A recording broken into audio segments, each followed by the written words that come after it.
Okay, hello everybody. Welcome back to another AQColor webinar. As always, my name is Richie, and with me is, in my opinion, the #1 Capture One photo editor out there, Yaneck Wasiek. Everyone, please welcome. So before we start, I have a few updates to share on BenQ's behalf. #1 is PC World recently recognized our P3225U as best of 2024 for monitors. It earned the title of the most alluring IPS black monitor yet. This monitor offers deeper blacks through 2001 contrast ratio, ensuring top-notch color accuracy and image quality. Also on the AQColor side, we have two monitors that recently came out. We have the SW242Q, which is a 2K photography monitor with hardware calibration and an exclusive screen-to-print solution, making it ideal for photographers and photo editors. The SW242Q comes with Palette Master Ultimate for hardware calibration and convenient color management, as well as fine-coded panel for unwanted glare. Then on the designer side / Mac user side is the PD2706U. So this one has out-of-box color accuracy and comes with a Hotkey Puck G2 for quickly accessing shortcuts, making it ideal for designers. This monitor comes equipped with AQColor's fine-tuning technology and wide color gamuts through 100% sRGB and Rec 709, making this PD2706U a great solution for boosting the work efficiency for designers. In this webinar, Yaneck will go through color grading in Capture One. He'll be guiding you all through the fundamental principles as well as providing practical tips and techniques. We aim to provide you all with confidence to explore the world of color grading and applying it to your stunning work. Hello, everyone. Thank you for dropping in where you guys are tuning in from. It's great to see you guys tuning in from all over the world. Hi, Andrew. Without further ado, take away, Yaneck. Okay, thank you so much, Richie. Thank you guys for joining today. As you can see in this beautiful office behind me, I'm still in Europe and staying with my parents. So this is my dad's office, hence all the books and memorabilia. So that's not my typical background. So I hope the connection will stay solid. We tested before, so it should be pretty fast. Just kind of like logistics. If you have any questions, and I love questions, I just don't like talking to the camera for like an hour. So drop those questions to the chat. Rich will be monitoring them, and he can interrupt me at any point and ask me the questions that you have in the chat. We're gonna have a kind of short presentation, then we're gonna actually go to Capture One and do some live, adjustments of, color grading, that of some of the selected photos. Okay, so I see my where's my mouse? Come on, mousey. Okay, so for those of you that don't know me, I'm a photographer based in California. So been photographing professionally for 17 years, and we do portraits, headshots. We used to do weddings. We kind of step out of, away from weddings. So we just focus on portraits, both in our studio and on location. Photograph a lot of people every year. I would say 6,000 plus people. And we have the brands that we photograph under. It's Vasho Photography, which is our oldest brand, and we photograph anything kind of like, it's like the umbrella brand that we basically link everything to it. Then Vasho Faces is headshots, so any editorial, like corporate stuff, that's what we do under Vasho Faces. And I think which ones I think I put the OC Kid Studio and then OC Portraits. So yeah, so I was saying OC Kid Studio, we basically focus on kids' faces, almost like headshots. And then Sasha, my wife, is starting a new brand, OC Portraits, and that will be more for like a high-end portrait. So we basically photograph people in different environments, different reasons for photographing, but all comes down to portraits. And then color grading obviously plays a big part in delivering the photos with the feel that we want. Okay, I'm a nerd at heart, so I'm come from a technology background. I work for big core consulting companies, but I'm also an industrial music fanatic. So as you can see in this, if you recognize the band, I like you even more. If not, then maybe you can always look it up, Skinny Puppy. So even my daughter, 6-year-old daughter, requests now that I play her Skinny Puppy music, so which is very interesting. And I'm a proud ambassador for Westcott, Tether Tools, Tenba, Calibrite, which we'll talk about it later today. Moab paper, and this is just a joke, BenQ, but BenQ has been so good and to work with, and I've been using BenQ monitors for a very long time. So I'll talk about it, in just a second. Okay, for those of you that don't are not member of my Facebook group, this is the QR code, so you can go directly there. We have, I don't know, 400, 500 members right now in the group. So basically help each other to grow our photography business. So, if you want to join, just scan the QR code and, we'll be happy to have you there. Okay, today presentation and also the recording. That's the link. It should work. You can sign up there, and then I'll send you tomorrow the link to the presentation, also the recording of the webinar, so you can take notes, of course, but it's also better to have it the actual presentation. Okay, so now let's go about the colors. So obviously BenQ, asked me to do the webinar today. So big thanks to BenQ for the monitors. As I mentioned before, I use 2 monitors from BenQ. And I have the SW272U and the SW321C. The first one is 27-inch. The second one is 32-inch. They're both great monitors. But I would say the 32-inch is better because it's such a huge screen that is better for situation when you are looking at the monitor from slightly farther away. So I use that monitor in my studio when I review the photos with my client, and then the 27-inch I use in my office, on my desk, when I sit a little bit closer.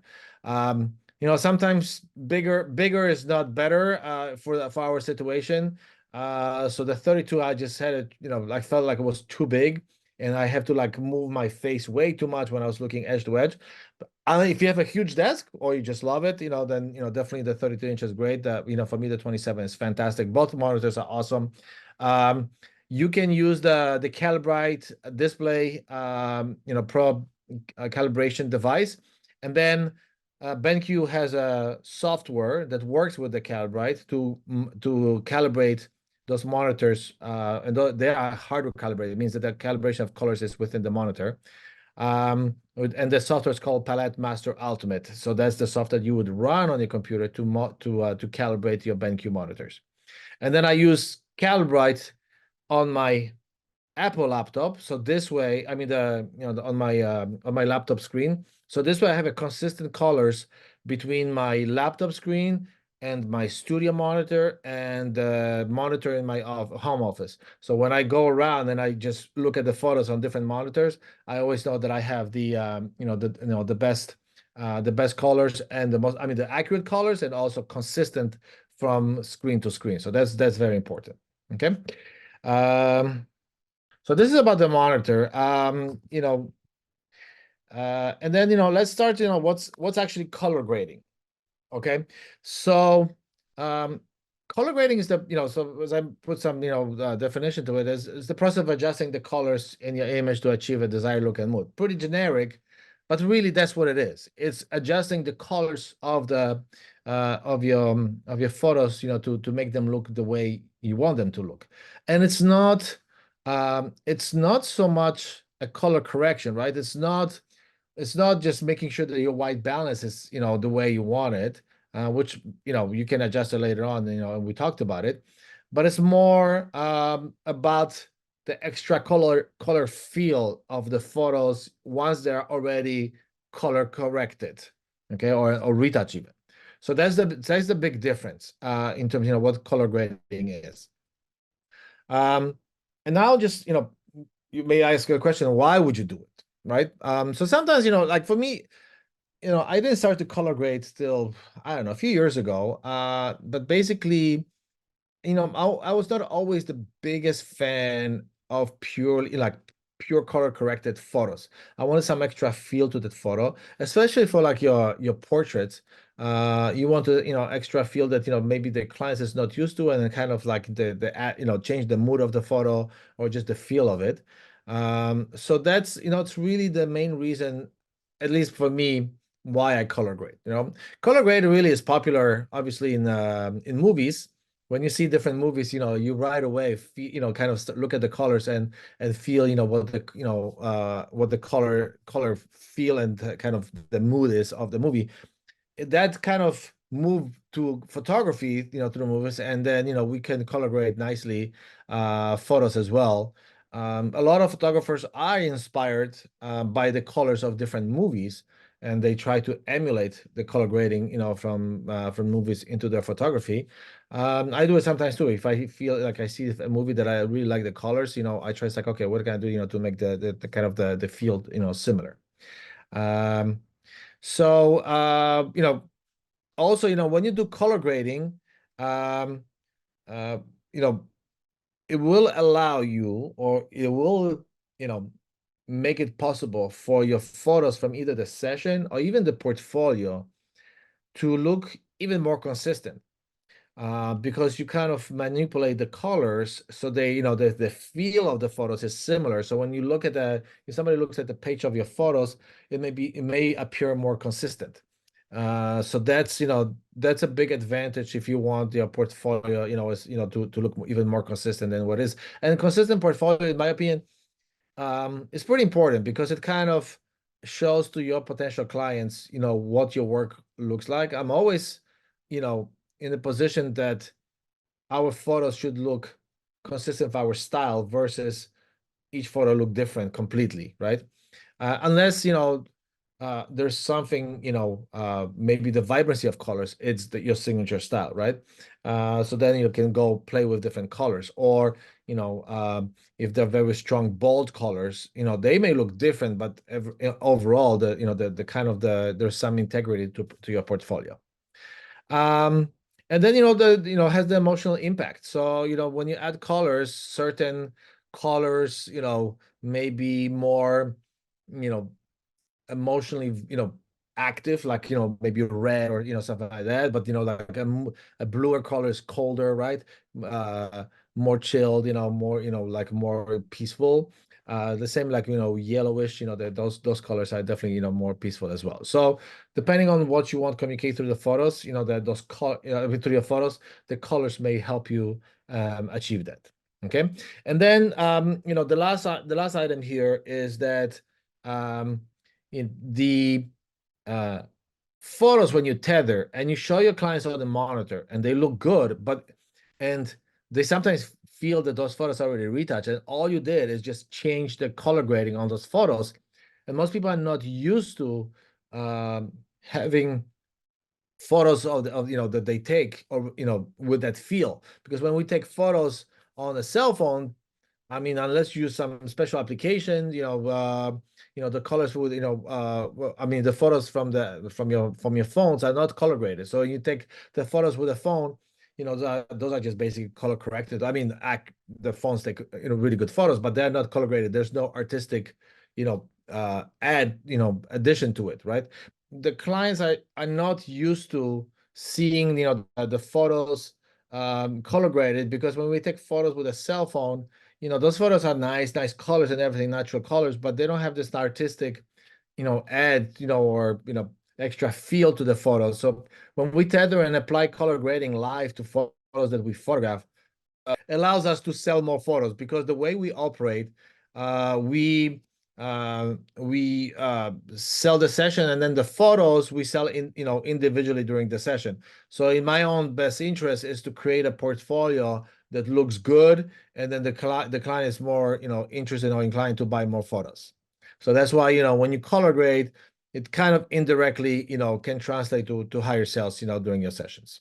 But color grading, comes, with a set of very simple color rules, or color theory. But so that, when we apply those colors to photos, we don't want to just add random colors and and see what looks good. I mean, we can move around, but you should be aware of some, what colors may look better, so that we can apply something that's more pleasing, overall. So maybe, so from the color grouping, there are three groups. There's the complementary colors, meaning that they are on the opposite ends of the color wheel. Okay, so I think I have somewhere here. Give me a second. Here it is. So this is color.adobe.com.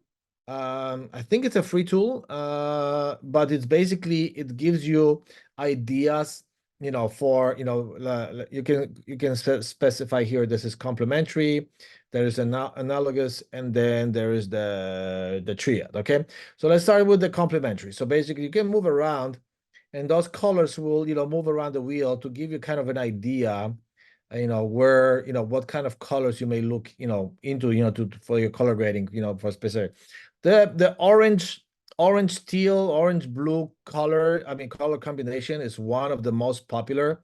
So that's, you may see it a lot, and a lot. I love applying this to a lot of photos when we do portraits.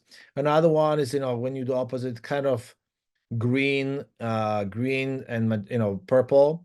That it's pretty popular as well. But you can move to yellowish blue completely. That looks absolutely fine as well. So so as you move the around, you can see what looks good on that specific specific photo. And I'll show you how you can do it in Caption One. So this is complementary. So basically it means opposite colors. The analogous is basically mean the group of colors is similar, right? So that there'll be the photo, and then this have kind of similar colors, and then you apply color grading to even put those colors closer within that photo. So that's one. And then the triad is basically a triangle. So you have you split kind of into three, and you can move around so that let's say you can apply this kind of color overall, and then the blues into shadows, or greens to the highlights, etc.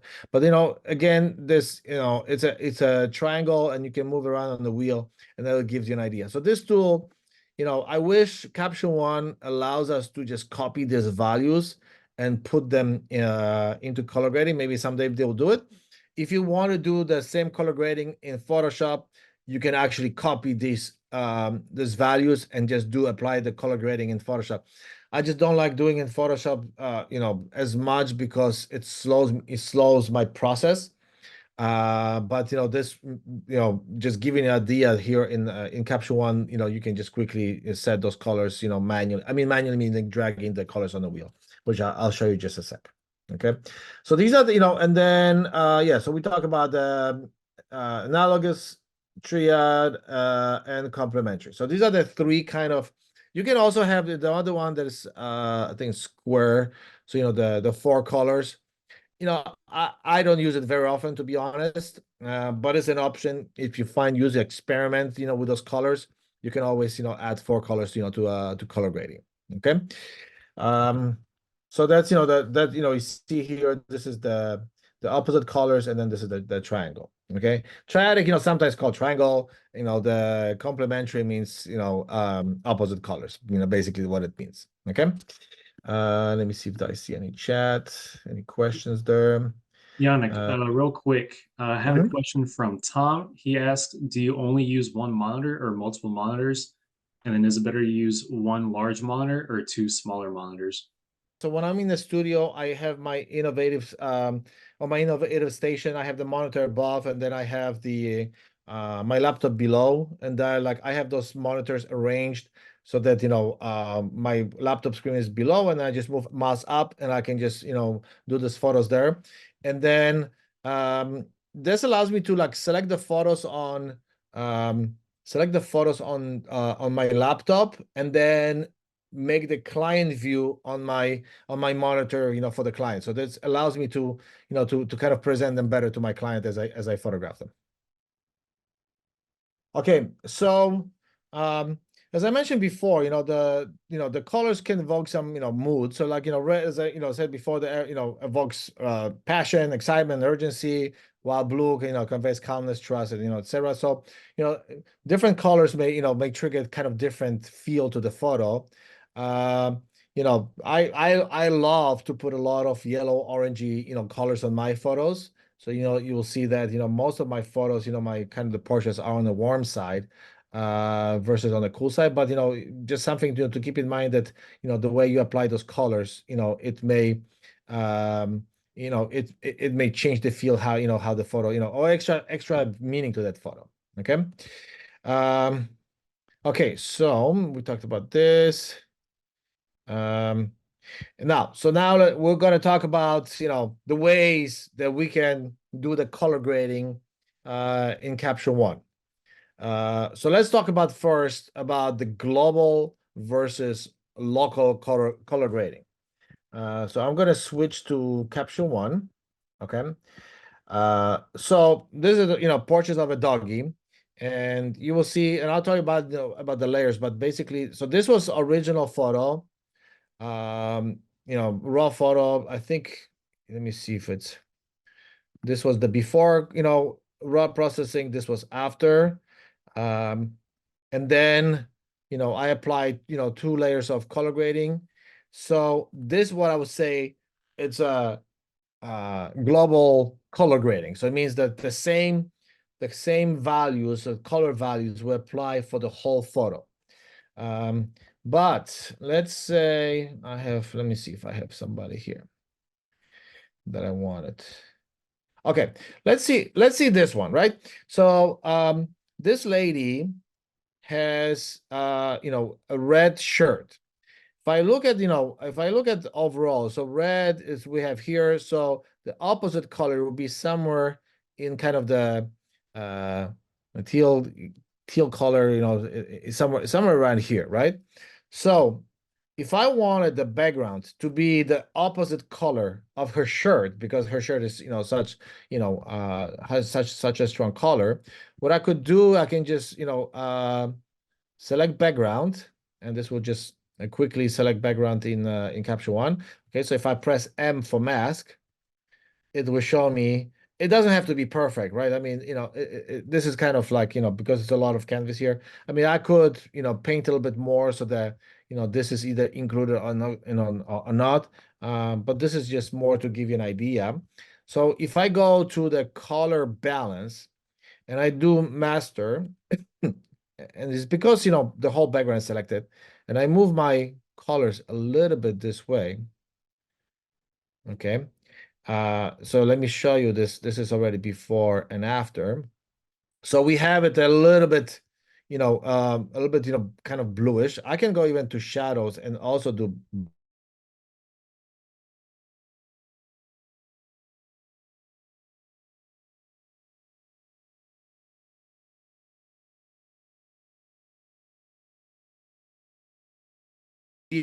canvas to a lot more bluish. So I'm not saying it's better or worse, but it's basically gives you the opportunity here to see that by changing the background you create a color contrast.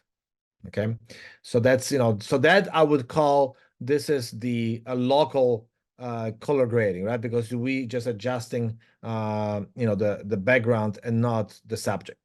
Okay, so that's so that's what I call it, local versus global color grading. Okay. So this is just a concept, don't worry about the tools that I use, because I'll show you exactly how those tools work.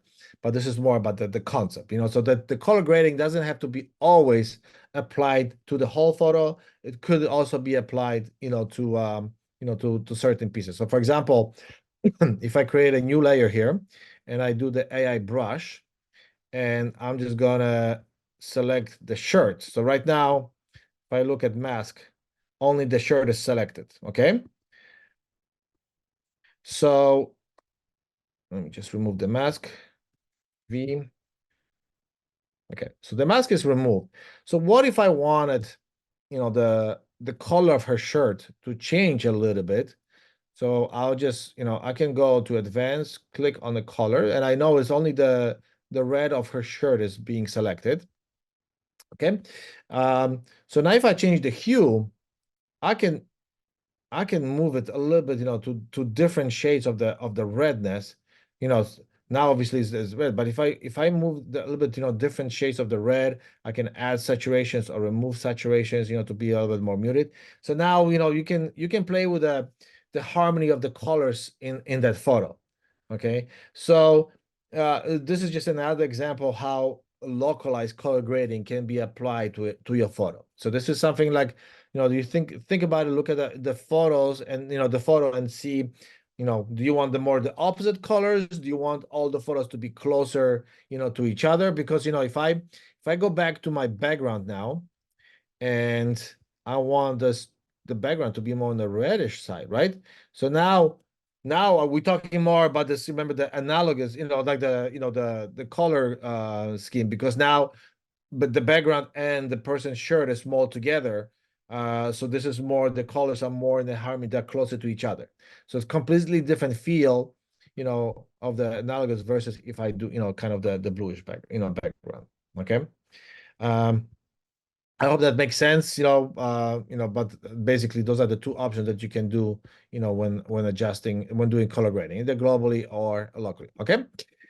So now let me go back to my presentation so this is um the global versus local, and there are now multiple tools to show, to do the color grading. So let me show you this. And in order to kind of understand how color grading works, so this is, just a simple gradient file. So the first tool that you can actually use to do color grading is the white balance. So if I change the white balance, of this file, I can manipulate how, if I wanted more blue, more yellowish warm, or I want more green, any combination, um, of this, right? So I can go into magenta. So it's not the optimal tool to do the color grading, but you definitely can do it this, right? So let me just show you, let me just go back to this photo. If I select background again, one way of doing it, I could just change the warmness, of the background, or I can just make it super cool to make it, you know, it's limited because it just applies the white balance, but you can definitely do it. If I want more greenish, I can definitely change the feel of the background. Okay. So that's one way to do it. Okay. If we go back to my file again, so to this one, so white balance is one, so I'm going to reset it. The next tool that you can use are levels and curves are very similar, but I prefer to work with curves because it gives you a little bit more, granularity and how you can change it. So for example, if you add on the red channels, if you want to add more red, if you want, the more, what is it called? I'm running blind, blank, what the color is called, um, but basically you can change the colors. But this is again the overall, feel of the photos, right? I mean, of the whole spectrum. So it doesn't, you can put multiple points and just if you want more, more greens on the highlights, you can see the only greens I apply here, but in the shadows are basically the way they were, right? So that's that how you can color grade as well. Okay, and this kind of, Excuse me, sorry, real quick. yeah. Question came in from Steven. He says, or he asks, how are you selecting the mask? Yes, so that's when it really pays off to have the latest version, of Capture One, because Capture One recently, they started to do the selection, the AI selection, a lot better than they did in the past. So let me remove the layers. Actually, so this is no layers right now. It's a TIFF file because it's a retouch file already. But you can have that two preset for for selection. So you can do subject. It's going to create a mask for the subject, and it creates a new layer. So if you press M, you can see that the subject is selected most, almost perfectly. There's some, chair, kind of confusion here, but you can add easily this chair. Like, if I put the brush and I select the chair, it's gonna add the chair to it. Okay. But this is not so much the class about AI selection, but so if I want background, I just click on background and it's gonna select the background for me. Okay, so now if I press M, it shows me the background. Okay. These kind of, like, if it's this kind of photo, it should be much better selection. Okay, so it's like actually super well. Okay, yeah, there's some small fixes that you can do here, but it's very minimal. Most of the time it works really well. Okay. And the improvement that Caption One made, in the last few releases on AI selection is very impressive. So that's how you make selection. If you want quick, if I want, for example, I want only skin selection, I can just click and drag, and it will just select just the skin. So if I press M, it selected only the screen. I mean the skin.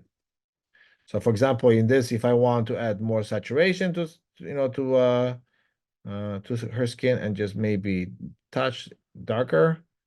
So basically it's before and after. So you have a very nice selection, natural adjustment that you can make. And you can make these adjustments both in RAW and on TIFFs or PSDs. So that's, it's pretty simple. Okay. Okay. Any other question, Bridget, that I need to answer? No, sir. That's all the questions for now. Thank you. Okay, perfect. So let's go back to my test file, this one. So we talk about the curves, and then the one that's gonna be the most used for color grading is the color balance tool. Okay, so the master is basically applying a color. It's almost similar to how you were changing the white balance, except it gives you a lot more power to do it, because you can move around the whole wheel and just change it. But you can see if I apply green, it applies green practically to the whole spectrum. Okay. So the whole photo is affected.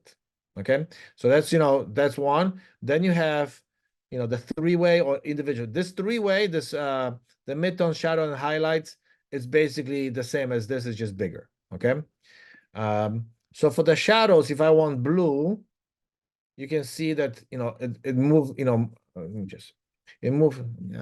Come on, I don't want any. Okay, so it mainly change here. There's really not much there's change here. If I go to midtone and I say I want, let's say, yellow, so you can see that it affected only the midtones. The blues are, the shadows are still blue. Now the midtones are kind of yellowish. And if I go to highlights and I'm gonna make them green, you can see that now the highlights are green. So basically that's what it does, this tool, the color balance. And like when I told you, like when I went to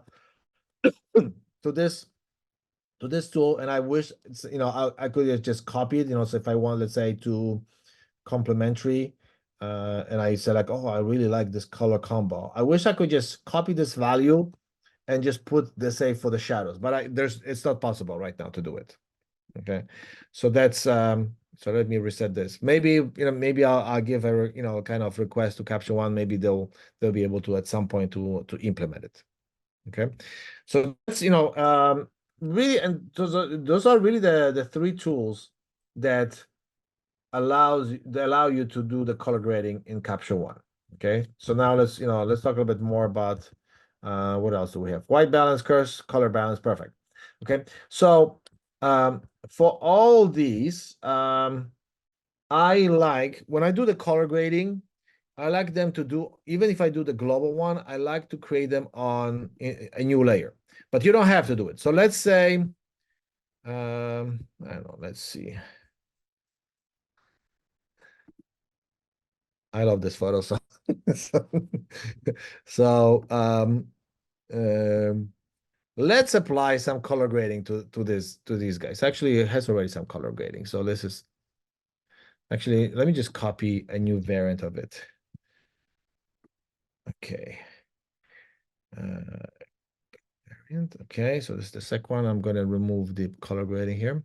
Okay, so this is not color graded, but it's just processed. So it's like very subtle, you know, raw processing, but nothing really crazy here.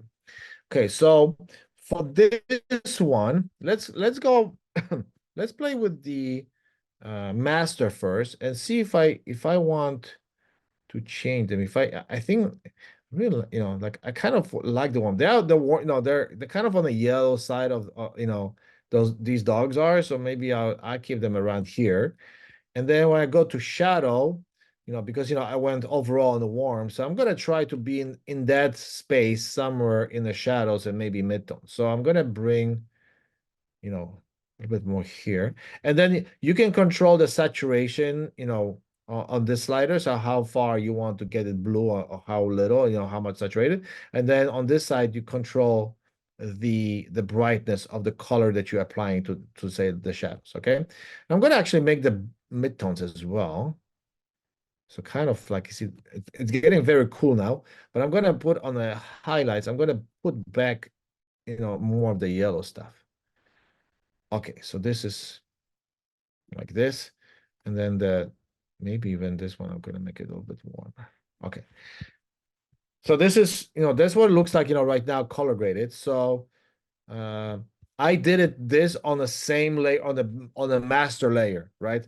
So you know, if I go, you know, like overboard, you know, if I went too far, I have to actually go through each, you know, item here and just make some adjustments. Okay.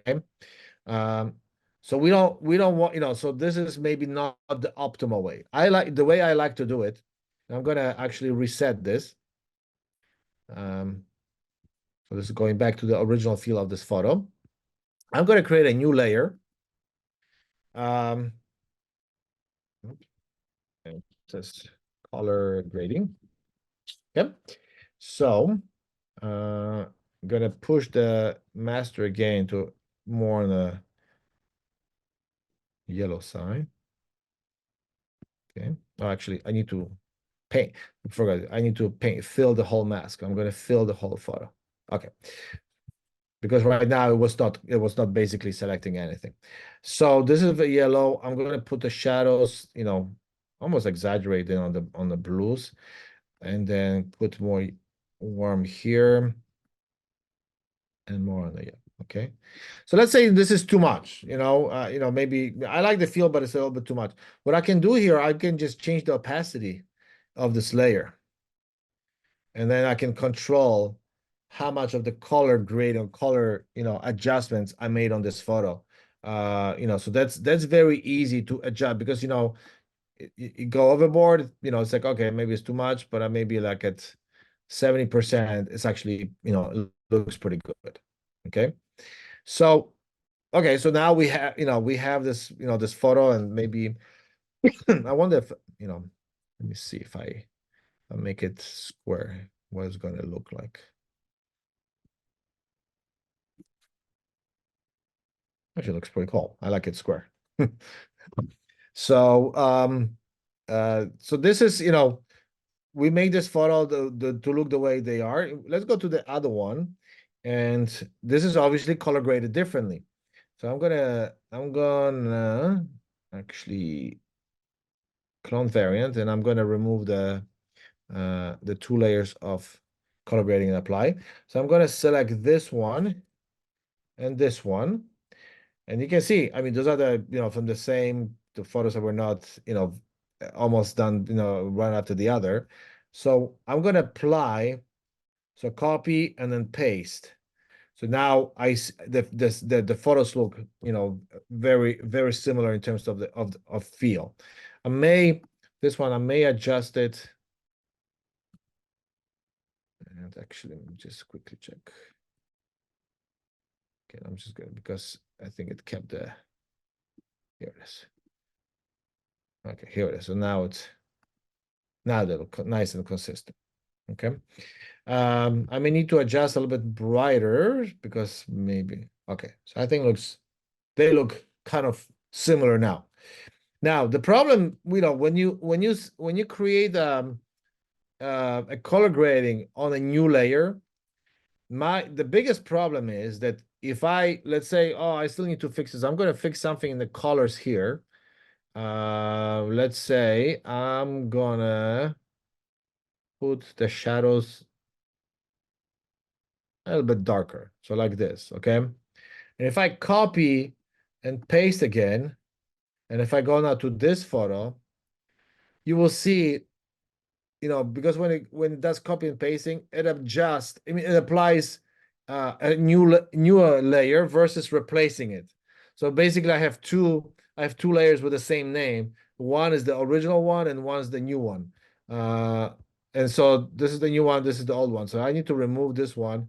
Now they're gonna look the same. So that's the problem if you do color grading on a separate layer and then you try to sync them. So when you sync them the second time, when you do want to sync them again, it's almost like you have to reset the photos that you're going to be syncing into, to, and then apply the the pasting again, because otherwise you're gonna be applying the layers twice. And I mentioned this to Capture One before. I know they're going back and forth between how it wants to behave. I hope that maybe there's a way that when you do copy pasting, Capture One will ask you, do you want to replace the layers? Do you want to merge them? And that way will solve the problem of of just adding blindly those layers to another photo. Okay. So hopefully, fingers crossed. That looks like a skinny puppy. Yes, definitely. Maybe not that skinny, but definitely a puppy. Good point. Good point. Okay, let me see. And then this is, let's say this is Sasha took this photo of Leon. So let's completely unprocess this photo. So I'm gonna quickly just process this photo and then see what we can do about it.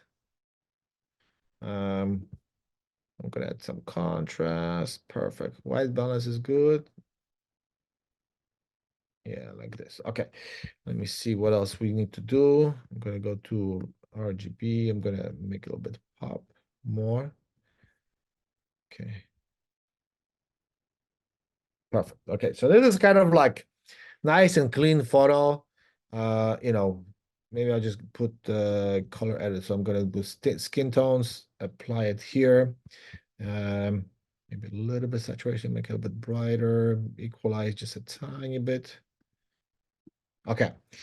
But let's say now, so we have Leon here on this background. And again, so let's do something with the background selection. I'm going to select background. Okay. Let's see, press M to see what it is. It actually did a super good job. Okay. So here's more of a greenish shorts and a green bow tie. So what if we went to the master and we make the background a little bit greener? Okay, so it's more kind of in line with his shorts and his bow tie. Okay, we could do the opposite, but I don't know if how it's gonna work. Then we do the opposite, and I don't like it. I think when we kind of doing the green color, I think it looks a little better and a little bit more harmonious, in terms of how this photo looks like. So so this is just to give you an idea that you can really play with those colors and create like more harmony in your photos or more contrast, right? Because when you choose the color that are opposite, you create contrast through colors, and that's very powerful. So something you can easily do. Obviously when we have, let's say, this kind of photo. And this is like a nice, clean editorial feel. I'd apply, color grading to this kind of photo because this one has this kind of clean colors feel. So if I started to manipulate, let's say I put, let's say some bluish, and shadows, and I put yellowish. See, like, I don't know, it just loses it loses the feel, the clean feel to me. You may completely disagree with me, but when I definitely prefer nice clean colors when to start versus like adding colors just for the sake of colors. Okay, so that's uh, oh, Sasha, yes. Because let me see. I see the comment from Sasha about color grading her on her photo. Yeah, so I have some photos of Sasha that she did. Um, let's see.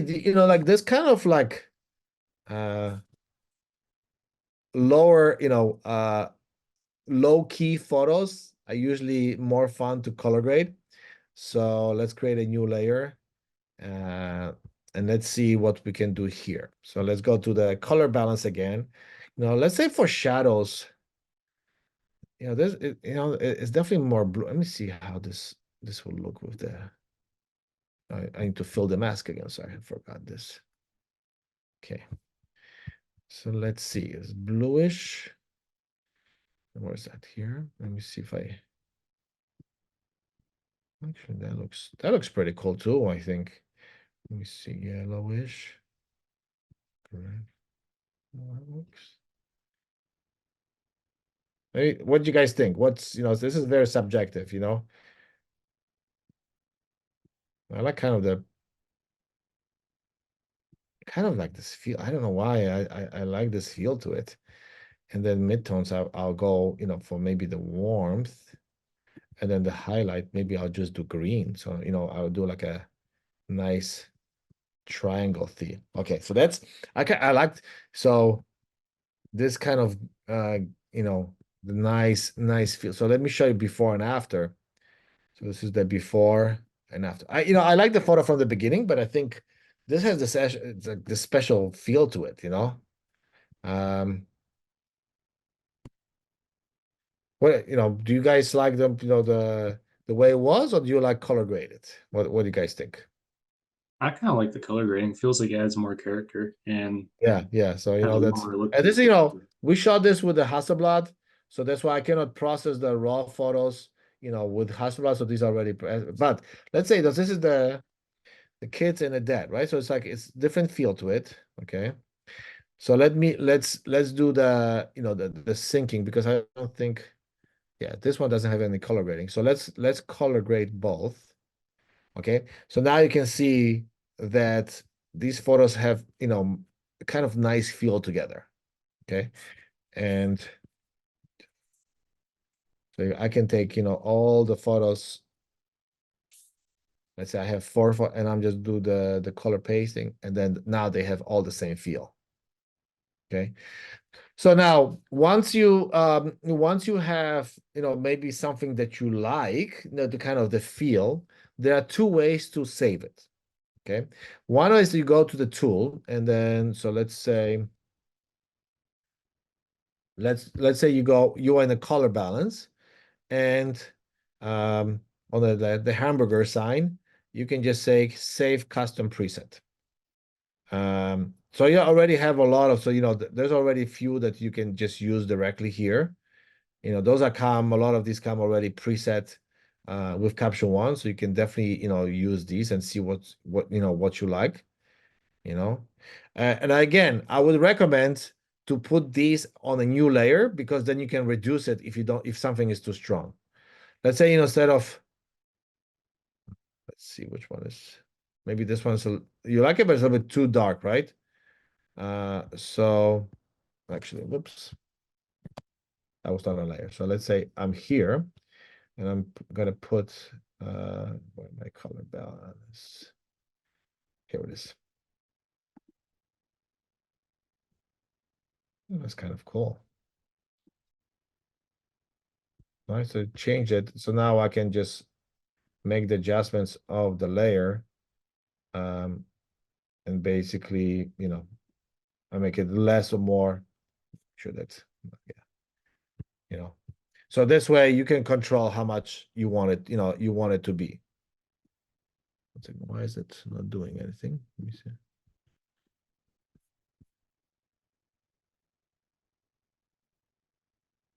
I don't know why that it should be showing it. Let me make sure I do some extreme.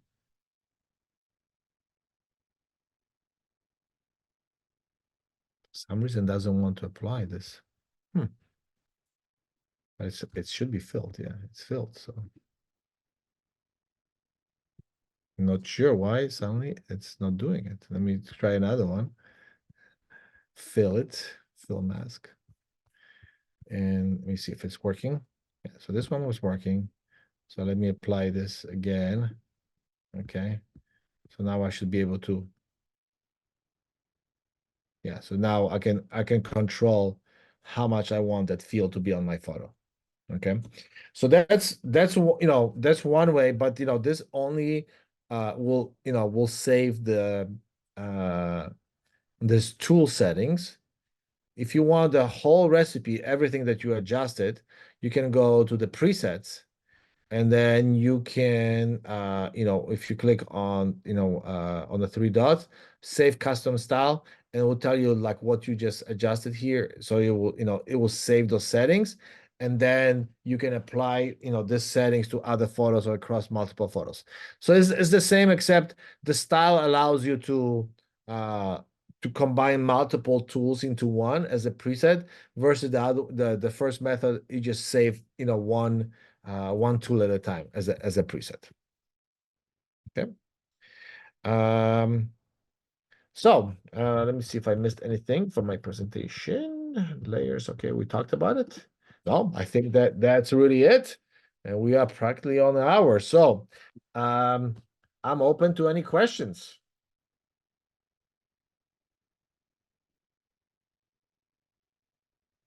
Maybe let me try to enable my camera.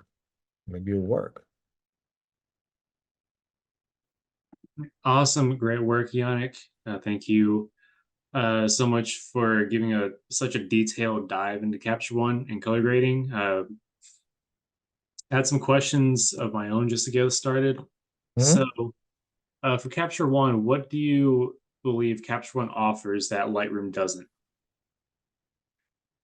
I think the color adjustment in Capture One is a little bit more delicate, and this kind of goes in line with how BenQ monitors render colors as well. I like them a little bit more natural, and I mean, for me the worst are working with like Apple monitor, because the colors are way oversaturated.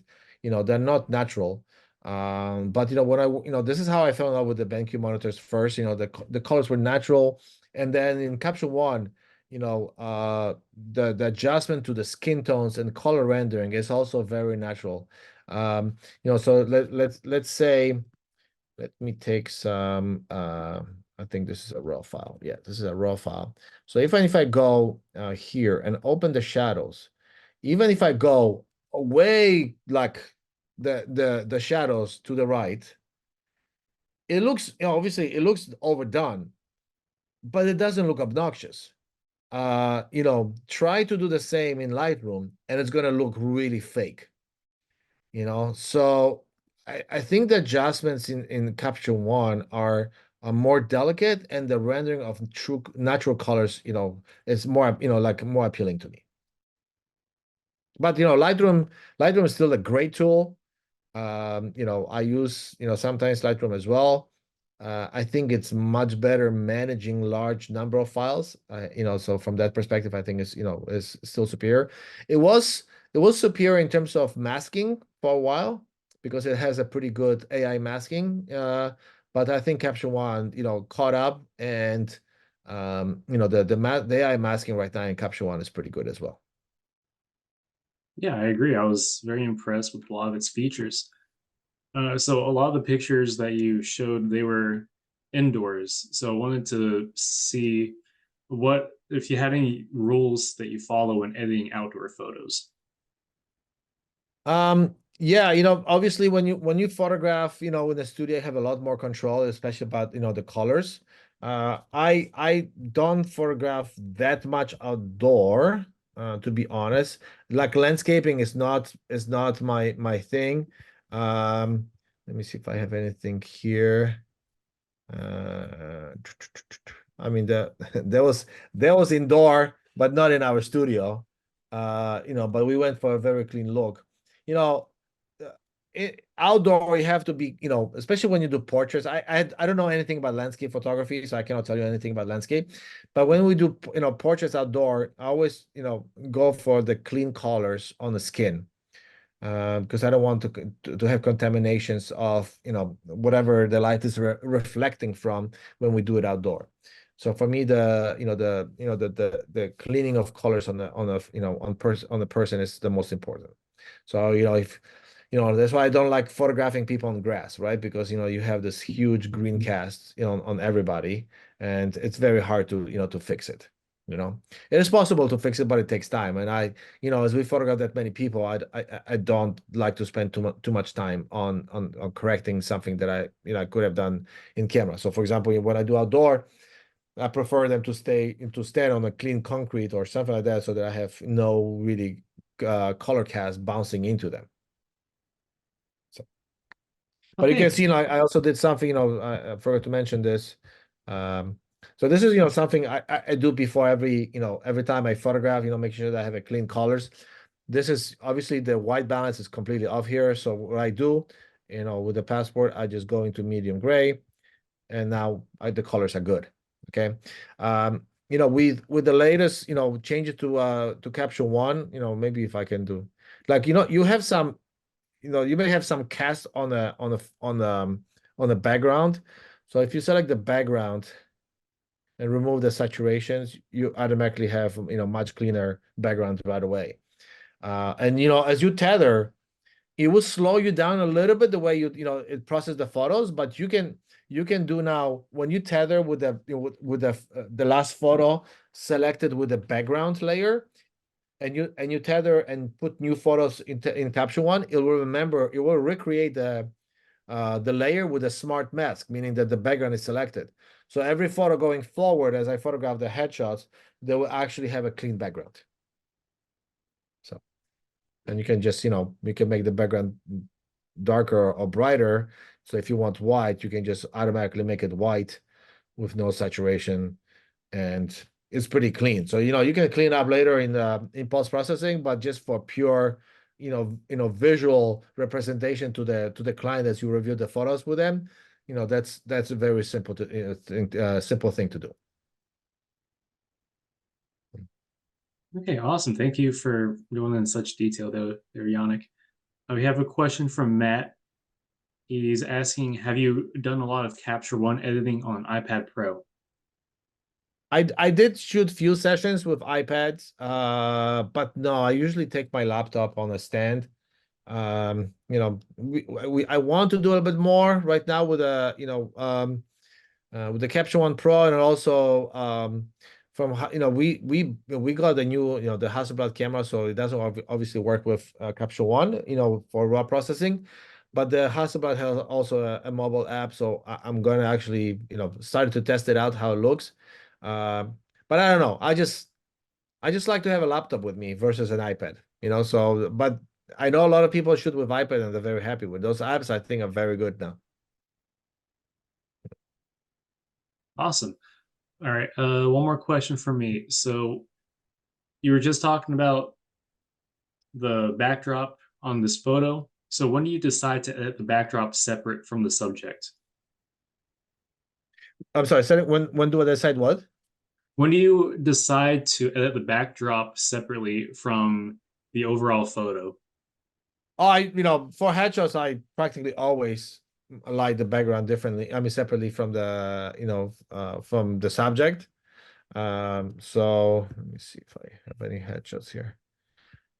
Yeah, even something like this was lit the background was lit separately from the main guy. I mean, from the yeah.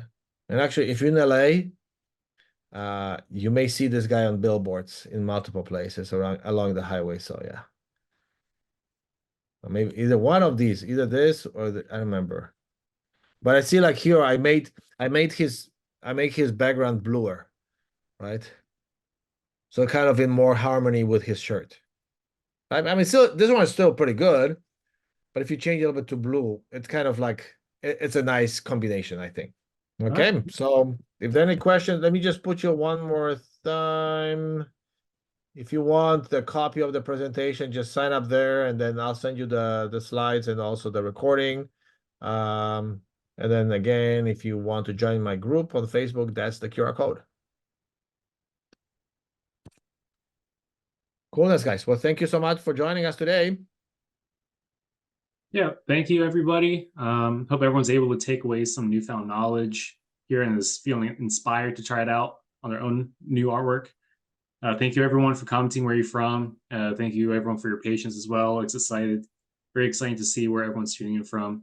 Thank you all for taking time out of your busy days to join us, and we look forward to seeing you again in July, just a couple of weeks. Our fellow viewer, Andrew Kavanaugh, will be hosting the next webinar. So we look forward to seeing you all again. All right, take care, everybody. Take care.